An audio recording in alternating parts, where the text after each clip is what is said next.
Edgar William, yang dikenal sebagai penyanyi pria muda paling populer, bahkan tidak sempat makan siang karena dia buru-buru berangkat ke bandara dengan beberapa asisten dan pengawalnya.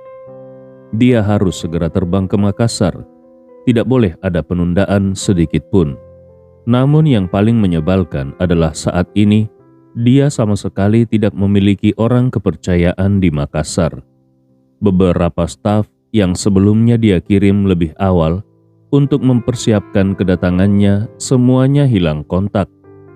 Kini meskipun dia bisa tiba di Makassar lebih awal, tapi tidak ada satupun orang di sana yang bisa menjemputnya di bandara. Meskipun bisnis keluarga William cukup besar, tapi mereka tidak memiliki cabang atau kantor perwakilan di Makassar.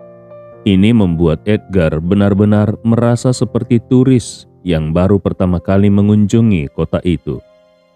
Di dalam mobil menuju bandara, seorang asisten pribadinya, seorang gadis muda berusia 20-an, tidak bisa menahan diri untuk bertanya, "Tuan Edgar, karena kita berangkat mendadak seperti ini, itu berarti rencana penyambutan di bandara tidak bisa dilaksanakan." Dalam industri hiburan saat ini, segala sesuatu berputar di sekitar popularitas. Bagi seorang selebriti, kalau tidak ada kerumunan penggemar yang menjemput di bandara, itu akan menjadi dianggap sebagai tanda bahwa mereka sudah basi. Oleh karena itu, banyak selebriti yang sebenarnya tidak terlalu terkenal atau memiliki sedikit penggemar akan menyewa orang untuk berakting sebagai fans mereka di bandara. Selain itu, foto di bandara juga merupakan alat penting untuk meningkatkan ketenaran dan masuk ke trending topik. Biasanya, para selebriti akan berpakaian modis dan glamor sebelum terbang. Setelah itu, fotografer profesional yang sudah diatur sebelumnya akan menunggu di bandara untuk mengambil foto mereka dari sudut terbaik. Kemudian editor foto ahli akan menyempurnakan gambar tersebut hingga terlihat sempurna, sebelum akhirnya diunggah ke internet. Agar lebih efektif, mereka juga akan menginvestasikan uang dalam layanan iklan untuk memastikan foto mereka masuk trending di sosmed. Saat ini, trending topik di media sosial ibarat penopang kehidupan bagi para selebriti. Mereka yang sering masuk trending akan tetap relevan dan populer. Mereka yang hanya sesekali masuk trending biasanya dalam kehidupan sekarat di industri hiburan. Sementara mereka yang sudah tidak pernah masuk trending, itu berarti karir mereka sudah tamat. Hanya selebriti yang sering masuk trending dan selalu muncul di pemberitaan yang bisa benar-benar dianggap sebagai bintang papan atas. Dan bagi seseorang, begitu seseorang diberi label sebagai top star, maka semua hal akan menjadi jauh lebih mudah baginya. Edgar yang disebut sebagai penyanyi pria muda paling populer, sebenarnya adalah produk dari sistem manipulasi ini.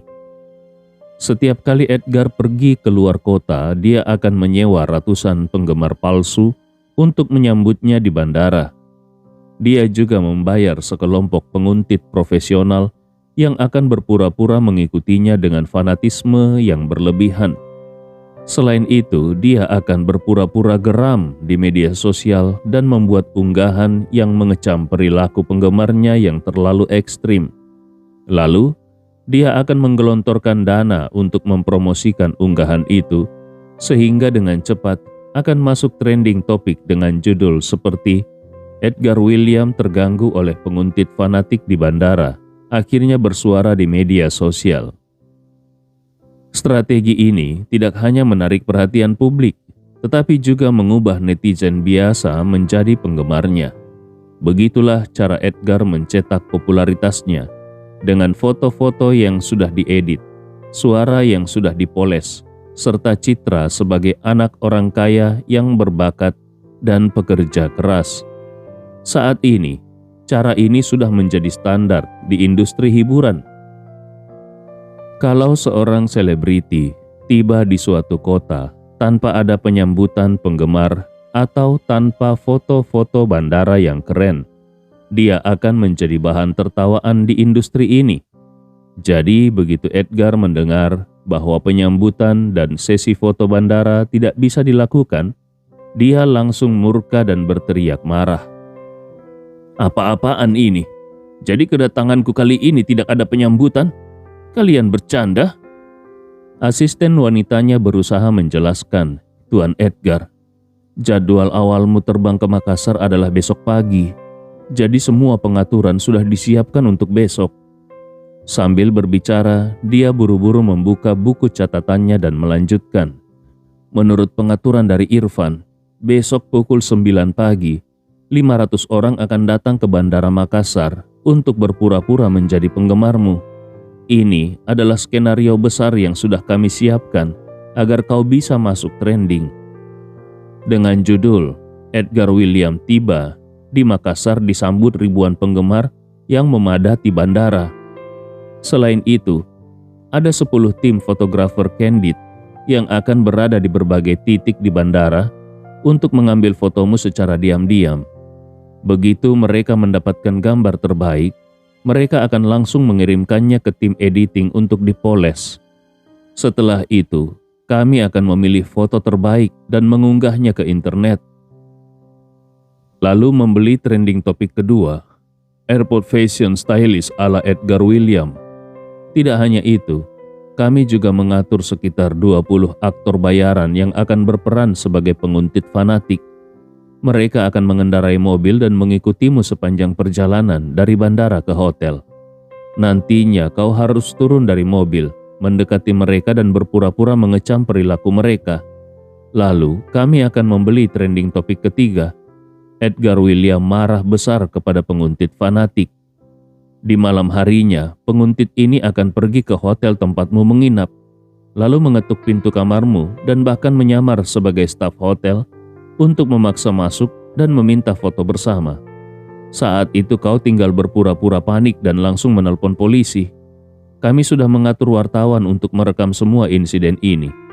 Begitu berita keluar, kami akan membeli trending topik keempat, Edgar William ketakutan akibat penguntit hingga terpaksa meminta bantuan polisi.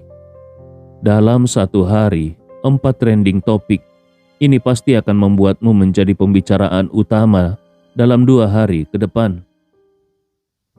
Namun Edgar sama sekali tidak terkesan. Dia menggeram dengan nada dingin. "Untuk apa bicara omong kosong?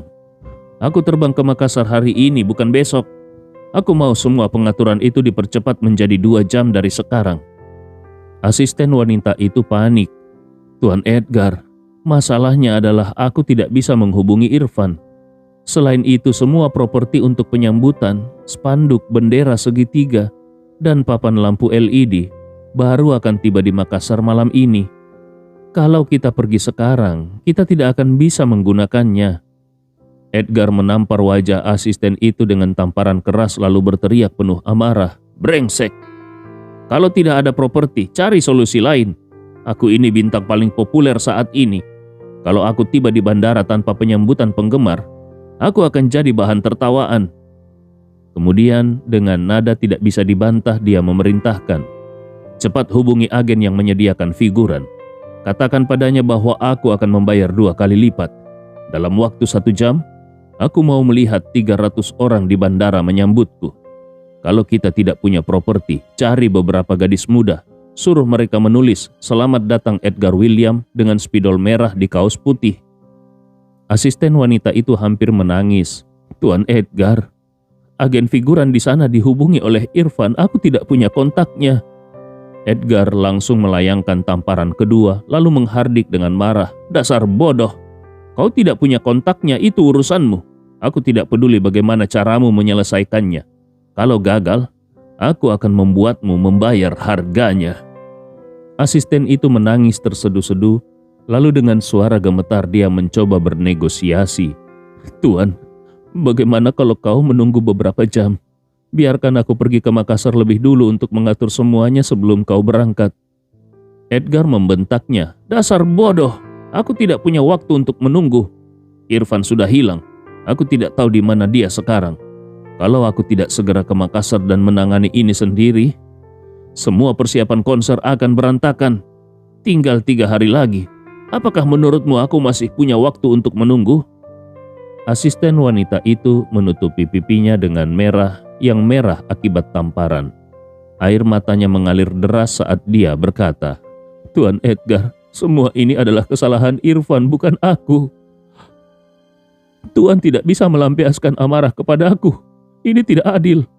Edgar langsung membentaknya dengan wajah penuh kebencian. "Adil kepalamu.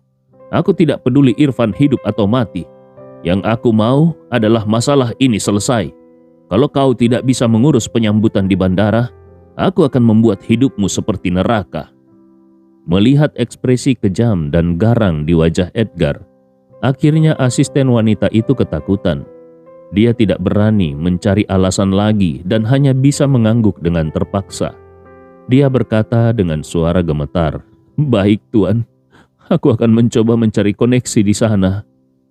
Edgar mengingatkan dengan nada tegas, "Dengarkan baik-baik. Aku hanya mau penggemar wanita, bukan laki-laki.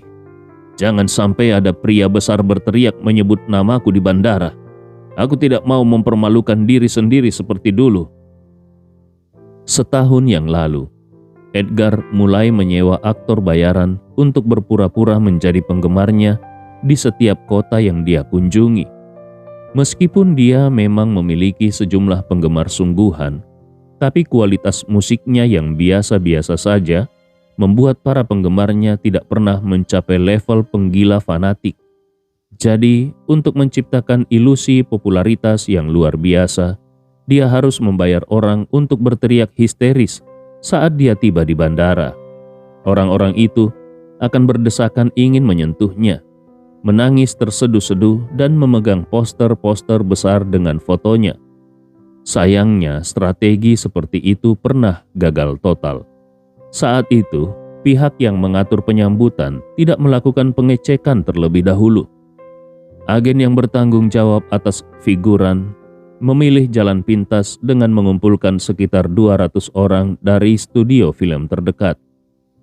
Masalahnya, mereka semua baru saja menyelesaikan syuting film Perang Era Perang Dunia II.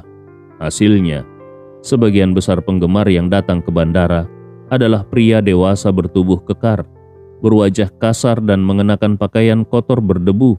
Lebih parahnya lagi, banyak dari mereka masih mengenakan sepatu kanvas model lama yang digunakan dalam film perang. Lalu adegan menggelikan pun terjadi. Di depan ratusan penumpang pesawat lainnya, sekelompok pria besar dengan suara serak dan wajah penuh keringat itu berteriak keras-keras, "Edgar William, aku cinta padamu!" Adegan ini bukan hanya membuat Edgar merasa jijik, tetapi juga menjadikannya bahan tertawaan seluruh industri hiburan. Yang lebih buruk lagi, beberapa orang merekam kejadian itu dan mengunggahnya ke platform video pendek. Tidak butuh waktu lama, media gosip mulai mengolok-oloknya dengan kalimat-kalimat. Bahkan saat membeli penggemar palsu, Edgar William masih bisa gagal. Edgar William benar-benar bintang plastik yang hanya punya penggemar bayaran. Beberapa blogger gosip menggunakan kode-kode terselubung untuk menghina dan menertawakan Edgar. Mereka mengatakan kalau cepat atau lambat karir Edgar pasti akan hancur. Akibat kejadian itu, keluarga William terpaksa menghabiskan banyak uang untuk menyuap berbagai platform media demi menghapus semua jejak skandal tersebut. Sejak saat itu, Edgar bertekad tidak akan membiarkan kejadian memalukan seperti itu terulang. Di dalam mobil menuju bandara, asisten wanita itu bekerja keras menghubungi berbagai pihak. Dia mencoba mencari agen yang bisa menyediakan ratusan gadis muda dalam waktu singkat. Namun hal itu tidak mudah sama sekali. Bahkan di ibu kota, tidak banyak orang yang memiliki akses langsung ke ratusan wanita muda yang bisa segera dimobilisasi. Agen figuran biasa hanya memiliki puluhan hingga ratusan aktor bayaran, dan mereka tidak semuanya wanita muda. Bahkan, kalau mencari di dunia malam, mami di klub-klub malam pun tidak mungkin memiliki ratusan gadis dalam satu genggamannya. Namun asisten itu tidak berani menyerah, karena kalau dia gagal, dia tahu bahwa Edgar William tidak akan segan-segan menghancurkan hidupnya. Saat asisten wanita merasa dirinya sudah benar-benar kehabisan akal, tiba-tiba seorang teman lama di Makassar mengirimkan kontak chat kepadanya. Tidak lama kemudian, sebuah pesan suara menyusul. "Melanie, aku baru saja mengirimkanmu kontak seseorang. Namanya Kasnah Tama. Dia adalah general manager dari perusahaan Sparkling di Makassar. Wanita ini bukan orang biasa. Dia memiliki setidaknya 5 hingga 600 gadis yang bekerja sebagai model dan pembawa acara di Makassar. Di Makassar, lebih dari setengah tenaga kerja di bidang ini sudah menandatangani kontrak dengan perusahaannya. Bahkan untuk pekerja lepas, sebagian besar juga mengambil job dari dia. Kalau dia tidak bisa membantumu, aku rasa tidak ada orang lain di Makassar yang bisa membantumu." Mendengar pesan itu, asisten wanita bernama Melanie itu nyaris menangis haru. Dia membalas pesan itu dengan suara gemetar. "Sahabatku, kau benar-benar penyelamat hidupku. Setelah aku tiba di Makassar, aku pasti akan mentraktirmu makan enak." Temannya tertawa dan berkata, "Kenapa kau harus sungkan? Aku hanya membantumu mencarikan seseorang. Kebetulan aku tahu tentang dia. Cepat, kau hubungi saja dia. Soal makan, nanti setelah kau selesai dengan urusan pekerjaan, baru aku yang akan traktir. Kau datang jauh-jauh ke sini. Sebagai tuan rumah tentu saja aku harus menjamu. Kalau tidak, teman-teman lama kita pasti akan mengolok-olokku." Melanie tersenyum dan berkata, "Baiklah, kita tidak perlu banyak basa-basi lagi. Aku akan mengurus masalah ini dulu. Setelah selesai, aku pasti akan menghubungimu." Setelah itu dia buru-buru menyimpan nomor kontak Kasnah. Dalam beberapa waktu terakhir ini, Kasnah sudah membangun reputasi yang sangat baik. Tidak seperti perusahaan lain yang sering mengeksploitasi dan menekan pekerja mereka. Kasnah justru berusaha memperjuangkan kesejahteraan gadis-gadis yang bekerja sebagai pembawa acara dan model event. Karena itu, dia mendapat kepercayaan penuh dari para pekerja di industri ini. Selain itu, berkat dukungan dari Andi serta hubungan baiknya dengan Albert dan beberapa tangan kanan Albert, Kasnah pun sering menerima banyak koneksi bisnis. Bisnisnya berkembang pesat, dan para pesaing di Makassar tidak ada yang berani menantangnya. Dengan semakin banyaknya proyek yang dia tangani, perusahaan memperluas kantornya, membeli beberapa minibus dan bus besar untuk mengangkut para pekerja ke berbagai acara di dalam dan di sekitar Makassar. Tidak hanya itu, Kasnah juga mengakuisisi sebuah studio tari yang bangkrut, mengubahnya menjadi pusat pelatihan dan memasang papan nama besar dengan tulisan perusahaan Sparkling. Untuk meningkatkan kualitas para pembawa acara, dia bahkan mengundang instruktur yang pernah berpartisipasi dalam acara berskala dunia seperti Olimpiade dan Asian Games. Langkah ini langsung meningkatkan standar para pekerja di perusahaan Sparkling dan membuat perusahaan naik ke tingkatan yang lebih tinggi. Saat ini, Kasnah sedang mengawasi sesi pelatihan di pusat pelatihannya ketika sebuah pesan muncul di chatnya. "Halo, aku Melanie. Seorang teman merekomendasikanmu untuk bekerja sama dalam sebuah proyek." Melihat pesannya sudah dibaca, Melanie langsung mengirim pesan suara dengan nada mendesak. "Halo, Nona Kasnah. Aku membutuhkan sekitar 200 hingga 300 gadis muda untuk hadir di Bandara Makassar dalam waktu 2 jam sebagai penggemar yang menyambut seorang selebriti. Bisakah kau mengatur ini?" Kasnah tertegun setelah mendengar pesan suara itu. Sebagai seseorang yang sudah berkecimpung di industri ini cukup lama, Dia sudah menangani berbagai jenis event, mulai dari pameran mobil hingga acara resmi pemerintah. Namun, ini pertama kalinya seseorang memintanya untuk menyamar sebagai penggemar di bandara. Merasa tidak nyaman dengan permintaan ini, dia pun membalas dengan sopan, "Maaf Nona Melani, kami belum pernah menangani pekerjaan semacam ini sebelumnya dan kurang berpengalaman dalam hal ini. Agar bisnismu tidak terganggu, aku sarankan kau mencari perusahaan yang memang spesialis di bidang ini." Begitu menerima balasan itu, Melani langsung panik dan cemas. Mencari perusahaan spesialis itu bukan solusi.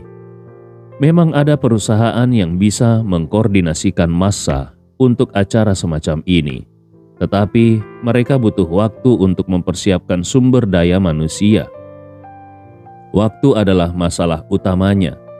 Saat ini Melani bahkan tidak bisa menghubungi koordinator utama yang biasanya mengatur para figuran. Dan sekalipun dia bisa menghubunginya, tidak mungkin mengubah jadwal mendadak seperti ini. Para figuran bekerja seperti pengemudi taksi. Mereka selalu mencari pekerjaan lain di luar jadwal yang sudah mereka sepakati. Kalau seseorang sudah dipesan untuk besok pagi, mereka tidak mungkin membatalkan pekerjaan itu hanya karena ada pekerjaan mendadak malam ini. Jadi, satu-satunya orang yang bisa menyelesaikan masalah ini hanyalah Kasnah. Kenapa? Karena berbeda dengan koordinator figuran biasa yang hanya bertindak sebagai perantara, Kasnah memiliki kendali penuh atas ratusan tenaga kerja di perusahaannya. Para pekerja yang bekerja dengannya bukan sekedar pekerja lepas. Mereka adalah karyawan tetap di bawah kontraknya. Dengan demikian, dia memiliki otoritas untuk mengatur dan menugaskan mereka kapanpun dibutuhkan. Menyadari bahwa ini satu-satunya pilihan, Melani memohon dengan suara penuh harapan, "Nona Kasnah, aku benar-benar tidak punya cara lain selain meminta bantuanmu. Tidak masalah kalau kau belum pernah menangani pekerjaan semacam ini sebelumnya. Ini sebenarnya sangat sederhana. Kau hanya perlu mengkoordinasikan orang-orangmu agar muncul di lokasi yang ditentukan pada waktu yang ditentukan dan meneriakkan slogan tertentu yang sudah kami siapkan." Namun Kasnah tetap merasa enggan. Sparkling kini telah berkembang pesat. Operasionalnya berjalan mulus, arus kas lancar, dan keuntungan yang diperoleh juga tinggi. Dalam kondisi bisnis yang stabil seperti ini, dia benar-benar tidak tertarik untuk mengambil pekerjaan yang aneh-aneh, apalagi sesuatu yang bisa merusak reputasi perusahaannya. Maka dia tetap bersikap sopan namun tegas, "Nona, maaf. Jenis pekerjaan ini tidak sesuai dengan bisnis kami. Sejujurnya aku pribadi juga kurang tertarik. Kuharap kau bisa memahami." Mendengar penolakan itu, Edgar yang berada di samping Melani langsung naik pitam. Dengan nada marah dia berteriak, "Brengsek! Perusahaan macam apa yang sok jual mahal begitu? Katakan padanya, aku akan membayar 150 juta untuk 300 orang. Itu berarti masing-masing mendapat 500 ribu. Bayaran itu jauh lebih tinggi daripada bayaran biasa mereka. Kalau dia tidak bodoh, pasti dia tidak akan menolak." Mereka tidak punya pilihan lain. Melani kembali mengirim pesan suara ke Kasnah, "Nona Kasnah, bagaimana kalau kami membayar 150 juta untuk 300 orang? Mereka hanya perlu berpura-pura menjadi penggemar di bandara selama 30 menit. Kau hanya perlu mengkoordinasikan orang-orangmu dan kami akan langsung membayarmu. Mohon pertimbangkan kembali." 150 juta tentu bukan jumlah yang sedikit. Secara logika, ini adalah tawaran yang sangat menggiurkan. Namun, setelah mempertimbangkan segala risikonya, Kasnah tetap memilih untuk menolak. Perusahaan Sparkling belum pernah menangani pekerjaan seperti ini, jadi dia khawatir akan ada konsekuensi negatif. Selain itu, baginya reputasi perusahaan adalah prioritas utama. Kalau ketahuan bahwa perusahaan Sparkling menyediakan orang-orang untuk berpura-pura sebagai penggemar, itu bisa merusak citra bisnisnya. Dengan pemikiran ini, Kasnah pun mengirim balasan terakhirnya. "Maaf Nona Melani, kami benar-benar tidak bisa menerima pekerjaan ini. Semoga kau bisa menemukan solusi lain. Terima kasih atas pengertiannya." Saat menerima penolakan lagi, Melani langsung merasa tidak berdaya. Dia menoleh ke Edgar dan dengan nada penuh kebingungan bertanya, "Tuan Edgar, sekarang bagaimana?" Ekspresi Edgar semakin suram. Dia benar-benar tidak menyangka ada orang yang berani menolak tawarannya, bahkan setelah harga dinaikkan. Dalam pikirannya dia merasa kalau ini pasti hanya permainan untuk meminta lebih banyak uang. Dengan rahang yang mengatup keras, dia menggeram marah. "Brengsek, dia cuma mau lebih banyak uang. Katakan padanya, kita tidak perlu basa-basi lagi. Langsung tawarkan 300 juta. Tanpa pikir panjang, Melani segera mengirim pesan suara ke Kasnah. "Nona Kasnah, bagaimana kalau 300 juta? Kali ini pasti tidak ada masalah, bukan?" Mendengar tawaran itu, Kasnah mulai goyah. 300 juta untuk pekerjaan hanya beberapa jam. Kebetulan hari ini adalah hari Selasa yang merupakan hari sepi dalam bisnis mereka. Sebagai perusahaan yang bergerak di bidang jasa, pekerjaan mereka biasanya paling sibuk di akhir pekan, terutama saat ada pameran mobil, peluncuran produk, atau acara perusahaan besar. Hari Senin dan Jumat juga masih cukup sibuk karena sering ada rapat dan konferensi bisnis. Namun hari Selasa hingga Kamis cenderung lebih sepi, sehingga sebagian besar staf diliburkan atau menjalani pelatihan internal. Hari ini ratusan karyawan di perusahaannya sedang tidak bekerja. Dari jumlah itu ada 150 orang yang sedang dalam pelatihan rutin. Sedangkan sisanya sedang dalam masa istirahat dan tidak ada pekerjaan. Dengan kata lain, dia bisa dengan mudah mengerahkan 300 orang dalam 10 menit kalau dia mau menerima pekerjaan ini. Hanya dengan mengatur staf untuk ke bandara selama 2 hingga 3 jam, dia bisa mendapatkan 300 juta. Kesempatan seperti ini sangat langka. Bukan hanya perusahaan yang diuntungkan, tetapi juga para karyawannya. Justru, pembayaran di perusahaan Sparkling cukup sederhana. Sebagian besar pembayaran diberikan kepada karyawan dan perusahaan hanya mengambil sebagian sebagai keuntungan. Namun Kasnah bukan orang bodoh. Kalau Melani berani menaikkan harga secepat ini, itu hanya berarti mereka benar-benar dalam keadaan darurat. Dan dalam dunia bisnis, semakin mendesak suatu pekerjaan, semakin tinggi harga yang bisa diminta. Dalam industri ini, ada satu aturan yang semua orang paham. Pekerjaan mendesak itu, seperti memadamkan kebakaran, harus ada harga yang pantas. Karena itu dia pun memutuskan untuk menaikkan tawaran. Setelah berpikir sejenak, dia akhirnya merespon dengan tenang. "Begini Nona Melani, kita semua sama-sama pebisnis dan aku ingin berbicara terus terang saat ini. Sejujurnya pekerjaan ini sangat mendesak. Kau hanya memberiku waktu 2 jam dan itu sangat terbatas. Selain itu jumlah orang yang dibutuhkan juga besar, 300 orang sekaligus. Saat ini banyak stafku yang sudah memiliki pekerjaan lain sementara beberapa sedang beristirahat. Kalau aku harus mengerahkan 300 orang, aku harus membatalkan pekerjaan beberapa dari mereka, yang berarti aku harus membayar kompensasi kepada klien mereka. Bagi yang sedang libur, aku harus membayar mereka dengan tarif lembur khusus, karena ini di luar jadwal kerja normal mereka. Selain itu, karena waktu sangat terbatas, mereka tidak bisa menggunakan transportasi umum. Mayoritas dari mereka harus naik taksi dan bandara sangat jauh, jadi biayanya juga bertambah." Setelah memberikan semua alasan itu, Kasnah akhirnya menyebutkan harga. "Jadi, kalau kau benar-benar ingin melanjutkan, penawaran harga minimumku adalah 500 juta. Kalau kau setuju, Aku bisa langsung mengkoordinasikan orang-orangku. Tapi kalau menurutmu terlalu mahal, tidak masalah, kau bisa mencari perusahaan lain.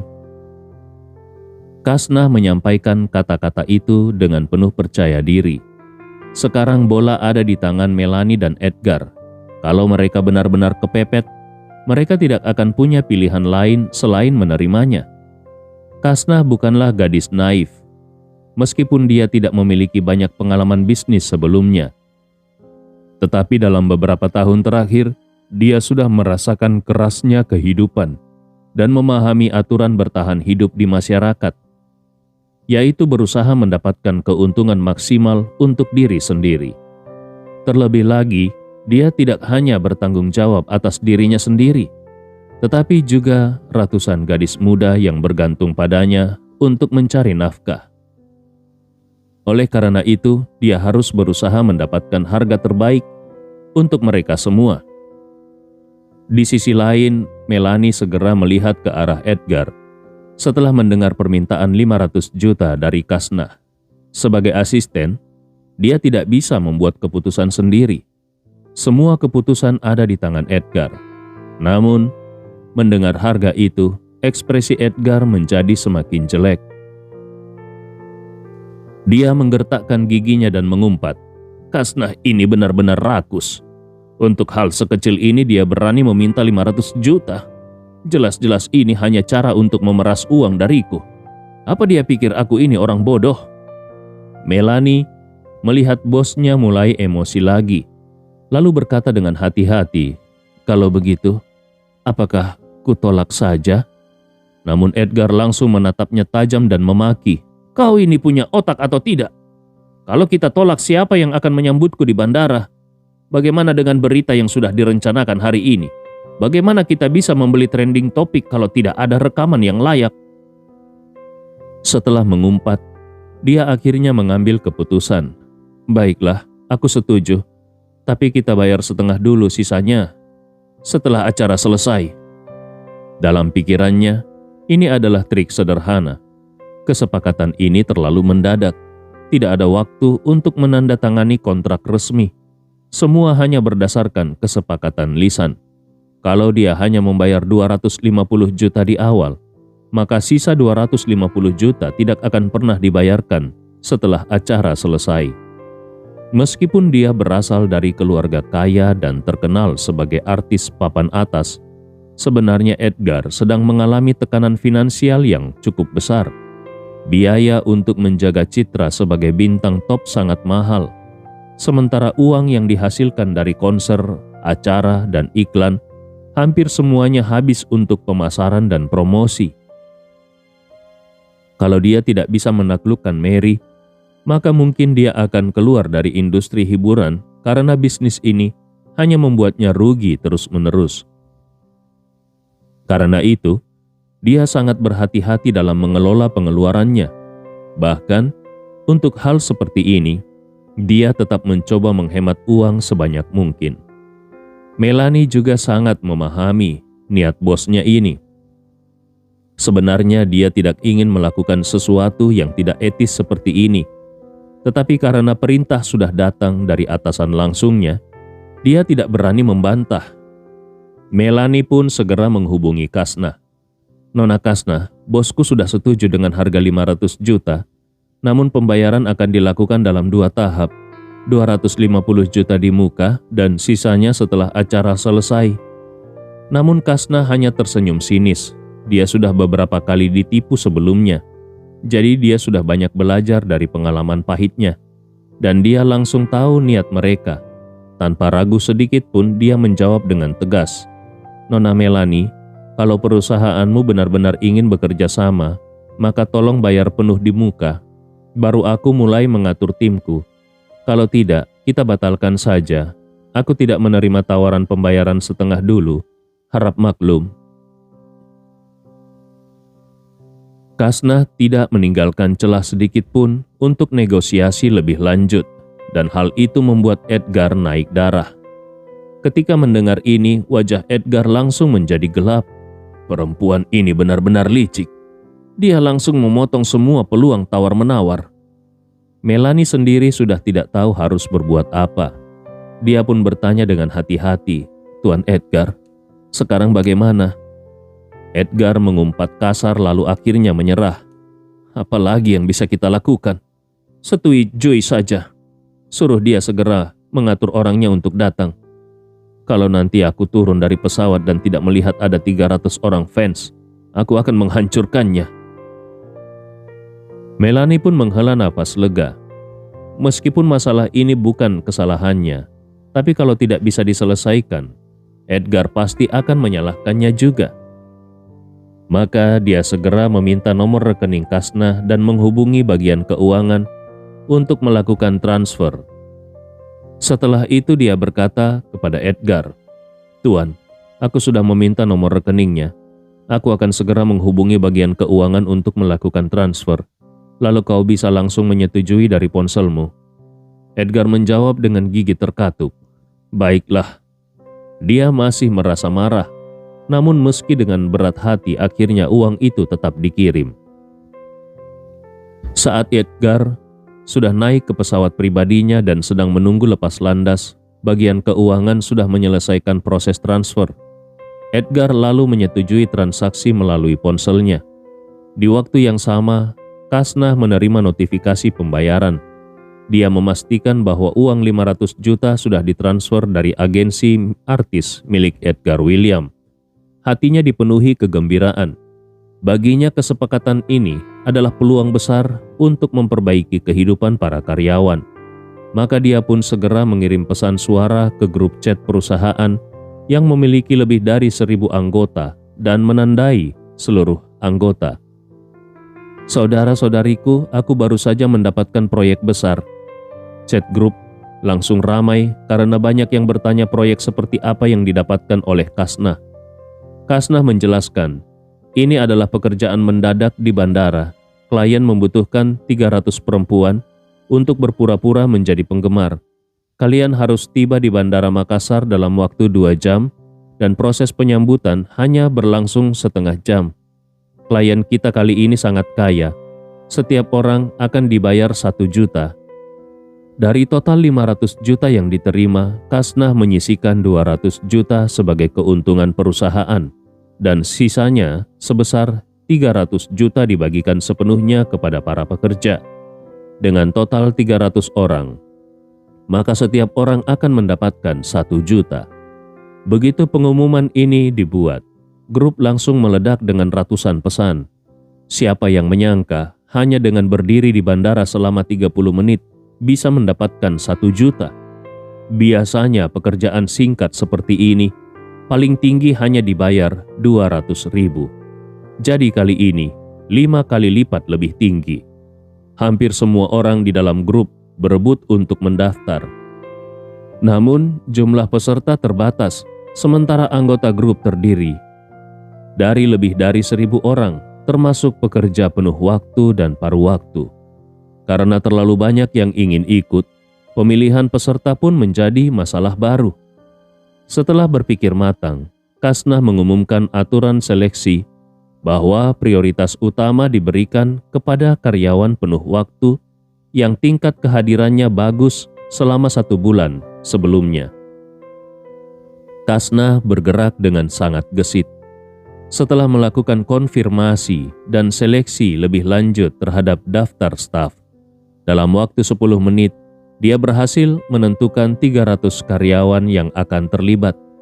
Setelah itu dia berdiskusi dengan Melanie mengenai beberapa detail, termasuk slogan yang akan diteriakkan, spanduk yang akan dibawa, serta gerakan tubuh yang harus dilakukan pada saat acara berlangsung. Sebenarnya Edgar merasa tidak puas dengan Kasnah, tetapi setelah melihat betapa efisien dan profesionalnya Kasnah dalam bekerja, emosinya pun sedikit mereda. Saat pesawat lepas landas menuju Makassar, Kasnah sudah mulai mengatur para karyawannya. Sebanyak 300 gadis muda mulai bersiap menuju bandara. Setelah semua pekerjaan tersusun dengan baik, Kasnah merasa seperti baru saja memenangkan pertempuran dan hatinya dipenuhi dengan kegembiraan. Dia teringat saat pertama kali menerima perusahaan ini dari Andi Rewa. Saat itu perusahaan masih dalam kondisi kacau. Tetapi dalam waktu singkat dia berhasil membangunnya hingga menjadi teratur dan berkembang pesat. Tidak hanya kinerja perusahaan yang semakin membaik, tetapi juga skalanya yang semakin besar. Tentu saja dia sangat sadar bahwa keberhasilannya tidak hanya karena kerja kerasnya sendiri. Kesuksesan cepat yang diraihnya sebagian besar berkat koneksi dan pengaruh Andi Rewa. Banyak bisnis yang diperoleh perusahaan berasal dari bantuan Albert dan anak buahnya. Tanpa mereka, tidak mungkin perusahaannya bisa berkembang dengan begitu cepat. Memikirkan Andi Rewa, hati Kasnah pun dipenuhi perasaan yang sulit dijelaskan. Saat ini dia memiliki perasaan yang sangat dalam terhadap Andi.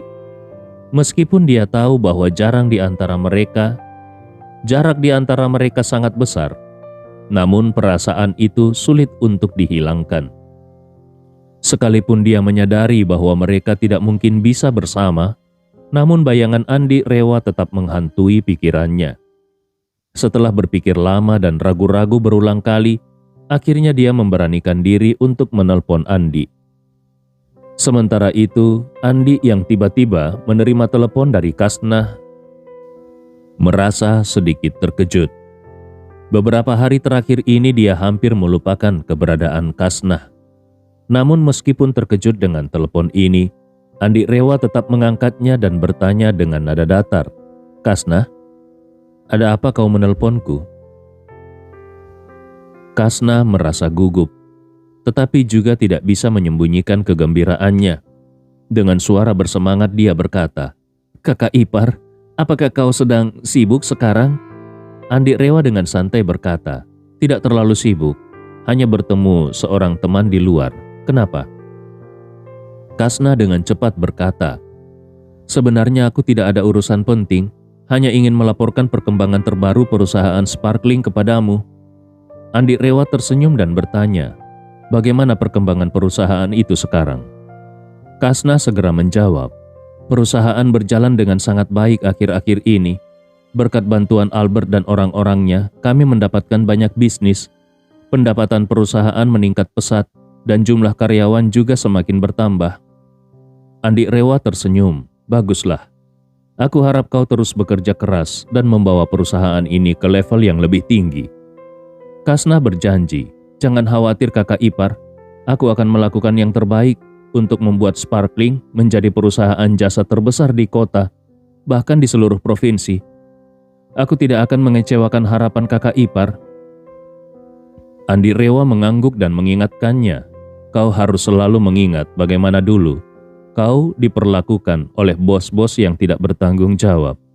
Bagaimana mereka menindas dan mengeksploitasi karyawan mereka. Gunakan pengalaman itu sebagai pelajaran.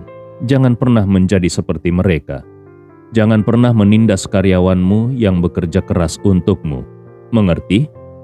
Kasnah segera berkata dengan serius, "Kakak ipar tenang saja. Dulu aku memang tidak dewasa, baik dalam hal bekerja maupun dalam kehidupan. Tapi sekarang aku benar-benar sudah berubah. Setelah mengalami penipuan waktu itu, aku memahami betapa sulitnya kehidupan. Itu sebabnya aku selalu bersikap transparan kepada karyawanku dan selalu memikirkan kesejahteraan mereka." Kemudian Kasnah menambahkan dengan bersemangat, "Kakak ipar, hari ini aku mendapatkan pesanan besar senilai 500 juta. Klien meminta 300 orang untuk berpura-pura menjadi penggemar di bandara. Sebenarnya hanya butuh beberapa jam saja. Secara normal, kalau aku membayar masing-masing orang 500.000 itu sudah cukup baik. Dengan begitu, aku hanya menghabiskan 150 juta. Sementara sisanya bisa menjadi keuntungan murni. Aku bisa saja menyembunyikan fakta ini dari karyawan, dan mereka tidak akan mengeluh karena mereka tidak tahu. Tapi pada akhirnya aku memutuskan untuk memberikan sebagian besar keuntungan kepada para karyawan. Jadi aku membayar masing-masing dari mereka sebesar 1 juta. Alasannya ada 2. Pertama, Seperti yang kakak ipar katakan, aku tidak ingin menjadi serakah dan mengeksploitasi mereka. Kedua, aku ingin menjadikan pekerjaan ini sebagai bentuk penghargaan untuk memotivasi karyawan yang berkinerja baik agar semakin bersemangat, serta mendorong karyawan lain yang tidak mendapat kesempatan ini agar lebih giat bekerja. Dengan begitu, mereka akan semakin termotivasi. Andi Rewa tidak bisa menahan diri untuk memujinya. Kau benar-benar membuatku terkesan. Dia berhenti sejenak lalu melanjutkan. Kalau hanya melihat dari segi keuntungan, memang sepertinya kau kehilangan banyak. Tapi dalam jangka panjang, kau justru mendapatkan ratusan karyawan setia yang bekerja lebih keras untuk perusahaan. Mereka akan menciptakan keuntungan jauh lebih besar daripada sejumlah keuntungan yang kau korbankan hari ini. Tapi, kalau kau menipu mereka dan menyembunyikan keuntungan sebenarnya, itu sama saja dengan menanam bom waktu. Kalau suatu hari mereka mengetahui kebenarannya, mereka akan merasa dikhianati dan kecewa terhadapmu serta perusahaan. Itu hanya akan membuat perjalananmu semakin sulit ke depannya. Kasnah dengan gembira berkata, "Terima kasih atas pujian kakak ipar. Aku akan terus mencari cara agar jalanku semakin lebar." Andi Rewa mengangguk. Awalnya dia berniat untuk mengakhiri percakapan, tetapi tiba-tiba dia teringat sesuatu yang menarik dari percakapan tadi. Dia pun bertanya, "Kasnah, tadi kau bilang seseorang membayar 500 juta untuk menyewa 300 gadis agar berpura-pura menjadi penggemar di bandara." Kasnah tertawa. "Iya, ini pertama kalinya aku mendapatkan pekerjaan seperti ini. Tapi ternyata banyak selebriti yang membeli penggemar, bukan hanya mereka. Bahkan restoran influencer juga menyewa orang untuk berpura-pura ramai. Katanya kalau terlihat laris, orang lain akan tertarik untuk membeli waralaba mereka, sehingga mereka bisa mendapatkan biaya waralaba yang tinggi." Andi Rewa buru-buru bertanya, "Kau tahu siapa yang menyewa jasa ini?" Kasnah tanpa ragu menjawab, "Seorang penyanyi pendatang baru bernama Edgar William. Katanya dia sedang cukup populer belakangan ini." Andi Rewa langsung tertawa. "Jadi dia."